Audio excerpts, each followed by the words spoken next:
So today, I'm here to tell you some fundamental truths about what is happening in the Senate and in our country.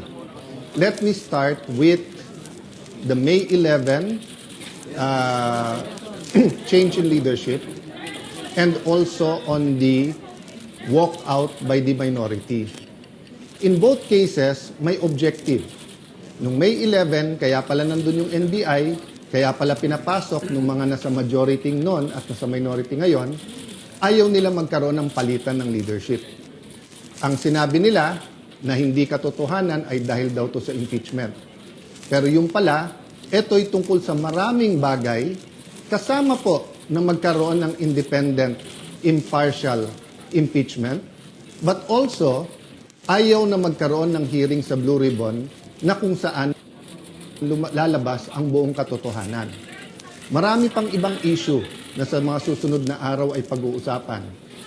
We're listening to you, we hear you, na ang pangunahing issue ay trabaho, ay kita, ay ang taas ng presyo, yung araw-araw na kabuhayan ng ating kababayan. Yan po ay pinakamalaking issue. Ang ating survival, spiritual, physical, financial survival is always a priority. Pareho din sa health po yun. Yun po ang speech ko noon. Na ang ating spiritual health, physical health, mental health, financial health ay napaka-importante at dapat we look at the bigger picture. Pero tignan nyo po, para siguraduhin na mapagsilbihan kayo ng bagong majority, we want to make sure that kahit anong gawin ng outside forces, maging administrasyon o yung 11, nandyan yung 13 or at the very least 12 para yung sinasabing subukan naman natin ito. Masubukan nyo kung anong madideliver namin sa inyo. Ang problema, for the last 3 weeks, walang ginawa. Kung hindi takutin kami, i-twist ang aming arm, Senate. Our Constitution provides for the separation of power. Bakit separate? Because they are interdependent, but they are independent. Ibig sabihin po, one cannot survive without the other. Hindi naman po pwedeng walang judiciary. Hindi pwedeng walang executive department. Pero hindi naman po pwede po na executive department lang at puppets lang po ang nasa judiciary or in this case, the legislature. So nung nag-walk out po sila, ano sabi nila? Na utakan ang majority, na gamit ang rules ng minority. Ang sabi nila, master ang play ni Senator Tito Sotto dahil alam niya yung rules. Ayaw po nila na magkaroon ng online dahil sa bibig na rin nilang nanggaling. Sabi nga nila, ang isda sa bibig nang gagaling, may ikukulong daw. Bakit nila alam yung timing sa kulong? Sinabi ni Senator Jinggoy, hindi lang ngayon nangyari sa kanya yan, since February. Wala na daw kaso, pag siya po ay sumunod sa kanila. In this case, lumipat. So sabi ni Senator Jinggoy, sa susunod na kabanata na lang, sasabihin niya po or sa kanya niya sasabihin ko ano ebidensya niya kung sino-sino. Hindi hearsay sa akin to dahil napakinggan ko yung ilan nilang conversation. So alam ko for a fact na totoo na binabargain ang kanyang kaso, mabalik lang ang majority sa ngayon na 11 o minority. Kaya parati ko inuulit-ulit, huwag kayong magpa-11 sa 11. Eh sabi nila ngayon, paano na yan? 11-11 na. So isi-simplify ko po ha. Ito po yung main message ko ngayon. Isi-simplify ko po ha. Main message na nakaugnay sa truth. Truth. Nag-walk out sila dahil ayaw po nila na makaboto yung ilan naming mga kasama. Yun po, sa kanila mismo nanggaling yon. Objective ng walkout nila, sila ang maging majority. So ngayon naman po na walang quorum at walang session yesterday and today, may kasamang mga protesta yon. Protest against a puppet Senate na gusto nila. But it is also a parliamentary tool to ensure na tuloy ang Blue Ribbon hearing sa Thursday.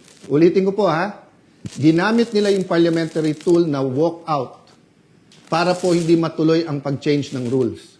So ngayon po ang majority, ginagamit din po ang rules sa tama, morally, legally, to ensure na hindi agawin ang mga committees para po matuloy ang hearing ng Blue Ribbon sa Thursday at ang iba't iba pang mga importanteng hearing sa bawat committee.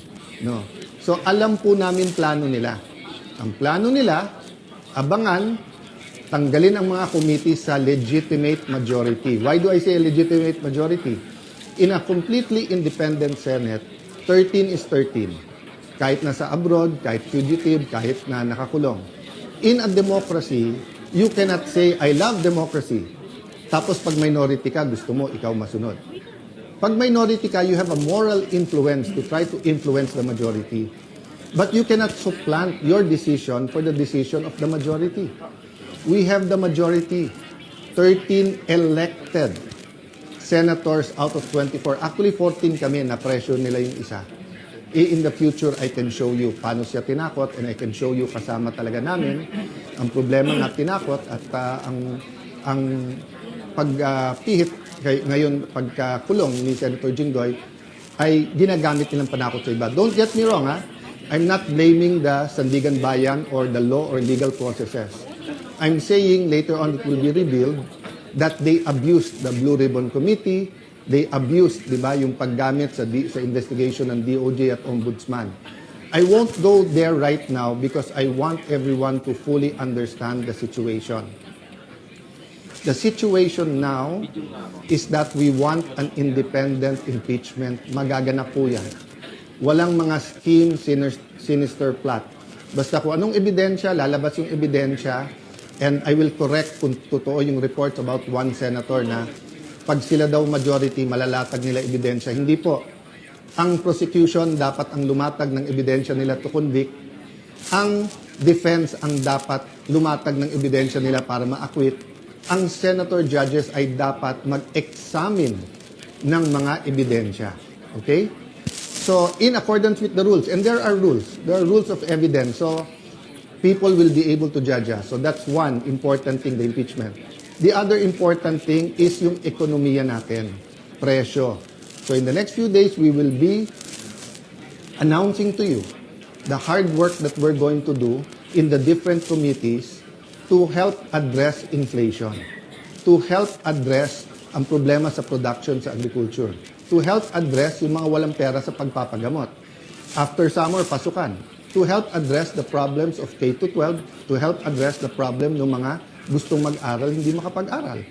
There are many, many other problems in between that. Sa kabuhayan, marami sa ating mga kababayan sa Middle East may problema sa trabaho or sa kita.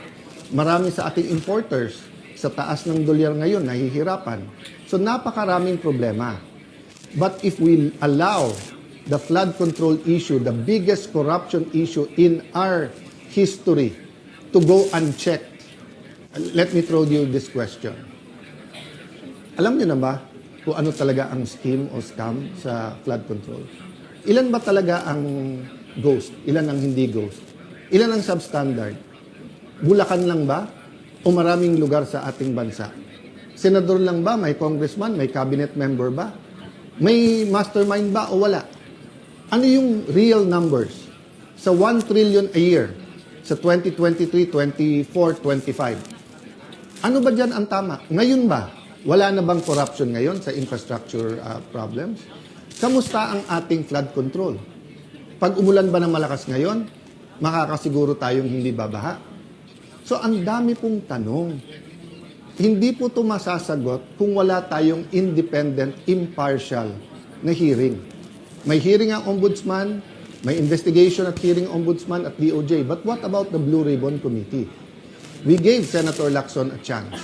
Napakatagal yon. Kayo na magkwenta ilang buwan o isang taon, di ba? So, Senator Marcoleta had one hearing. Pipigilan natin yon. Witnesses. Pag nandyan na yung witness, matetest natin. Kaya hindi ako nagja-judge. Pag nakita ko sa press con, of course I'm intrigued. Of course I listen. I do a little bit of research. But until matesting yan sa cross-examination, dun pa lang ako maniniwala at ibabalandra ko po yan or isa side by side ko sa mga existing na ebidensya. So again, ulitin ko po ha, kailangan tignan po natin nangyayari sa Senado sa mas malaking konteksto ng katotohanan. Gusto ba natin na ang Senado ay maging kasangkapan, ay gamitin, no? Para ilabas ang totoo?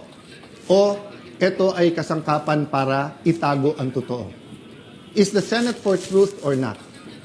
Now, it's quite unique if you say that the number now is 11-11. So, what's important for me is we don't have a puppet or dependent Senate. And what's important to me is that on Thursday, matuloy ang Blue Ribbon and tumuloy-tuloy yung iba't ibang mga committee. So, we will keep you updated. There are many questions, there are many issues. Sa mga kapatid natin sa media, send your questions sa akin, MRO. This afternoon, I might answer some. If not, tomorrow, Thursday, Friday, I will be answering one by one all of those questions. But for today, I want us to all ask, hindi ba when we passed the 1987 Constitution, ang isang basic principle doon, katotohanan? Di ba nung nagkaroon ng EDSA 1 at 2, katotohanan? Pinakamalalaking skandalo sa buong mundo, Watergate. It's about truth, katotohanan. Ngayon, lahat ng propaganda sa Iran, sa Israel, sa US, presyo ng langis. Hindi ba ang isang issue dyan, katotohanan? Ano ba ang truth tungkol sa lahat na to? Ang corruption sa ating bansa ay hindi mabibigyan ng lunas kung walang pagbabago. At walang pagbabago kung hindi tayo magsisimula sa katotohanan. So I challenge all senators, both from the minority and majority, what's more important to us? Position, wag mabanggit yung pangalan natin, wag tayo makasuhan, malapit tayo sa administrasyon, 2028 may ambisyon. If you say you love the country, then why not fight for it? And you know, you may say a lot of things about Senator Jinggoy. You may talk about his past. But I will reiterate, I am a witness. Narinig ko yung mga offer sa kanya.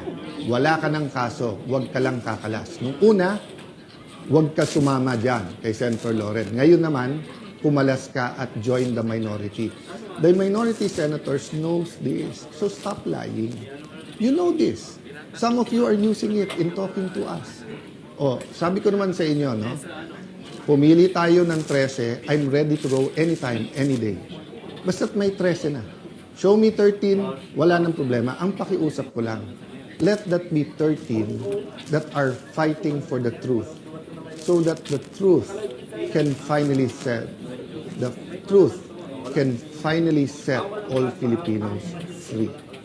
God bless you. God bless the Philippines.